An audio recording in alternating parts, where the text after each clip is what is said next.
Okay, I'm going to be going over psychosocial and social emotional development. Psychosocial development, this involves culture and society and also allows plenty of room for growth and personality through one's life. There's 8 stages of development. The first one is trust versus mistrust, and this happens in the first year of life.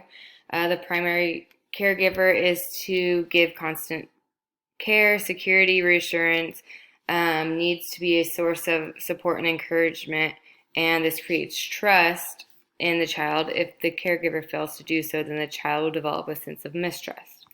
The second stage of development is an autonomy versus shame. This happens in the second year of life. This is when the child gains a sense of independence with help of encouragement. But if the child is overly controlled or criticized, then the child will develop a sense of shame. The third stage is initiative versus guilt. This happens around the ages 3 to 5 years old. The child plays, interacts with other children, feels a sense of purpose. But if they're overly criticized, feels like they're annoying, the child will become a follower, will feel guilty, and will feel inadequate. The fourth stage is industry versus inferiority. This happens between the ages of 6 to 12 years old.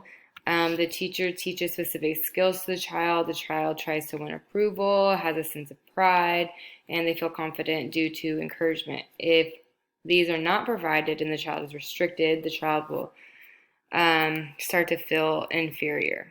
Stage 5 is identity versus role confusion. This happens between the years of 12 to 18. They tend to feel more independent, feel as though they belong, learn what role they're playing, or they're going to play in adulthood and find out who they are. But on the downside, they can be confused about oneself and become rebellious. Therefore, role confusion. Stage 6 of development is intimacy versus isolation. This happens 18 to 40 years old. They explore relationships, find commitment, find love, establish their careers, really establish their role in society. If they don't, they can become isolated, depressed, have an inability of forming relationships, and this creates the isolation. Stage 7 is generativity versus stagnation. This happens between the ages of 40 to 65 years old. They tend to be settled down, raising a family, or finished raising their family. They could be retired or becoming close to retired. They feel very productive and they're concerned about the welfare of others. Stagnation, they can feel stuck, unproductive, and not progressing in life. They haven't really settled down, haven't really found their place. Stage 8 of development is integrity versus despair. This is between the age of 65 to death. You feel accomplished, slowed down, sense of wisdom, sense of closure, and complete. At this stage, you tend to feel okay with the thought of death. You feel like you've accomplished everything you need to accomplish in life. With despair, you feel guilty about the past, you have regrets, and you're dissatisfied about the life you've lived. On to social emotional development. This is experience, expression, and management of emotions, the ability to establish positive and rewarding relationships with other. Intra and interpersonal process happens during the social emotional development, and the ability to understand and identify one's feelings, read others' feelings, and their emotional state, and really understand it. First, we have interactions with adults, which is frequent and regular. The child can discriminate between familiar faces and unfamiliar faces. They use skills they've learned from close relationships to interact with less familiar relationships, and they establish contact and engage in storytelling.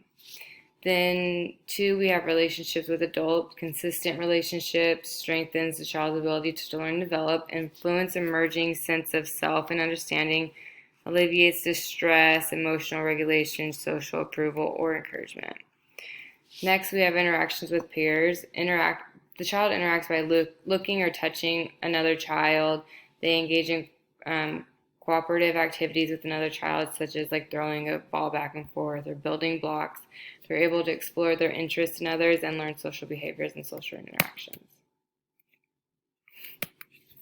Why are you not going? Okay, so next we have relationships with peers, developed with time and with children they see often. So somebody at a daycare, cousin, or neighbor, whatever the situation may be. And they show interest through their preference of wanting to play with them, the way they interact with them, and so on. 5, we have identity of self in relation to others, emerging awareness of self in others in response to names, body parts, and understand their role.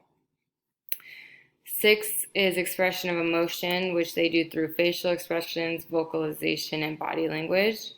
7 is empathy, knowing what someone else is feeling. They're able to feel what others feel. They respond compassionately to distress. During this stage, they share help and comfort. 8 is emotion regulation, interrelationships of emotions, cognitions, and behaviors. 9 is impulse control. This is developed through age. The more they grow and learn, the more they'll have control of their impulsive behaviors. And 10 is social understanding, understanding responses, communication, emotional expression, and the actions of others.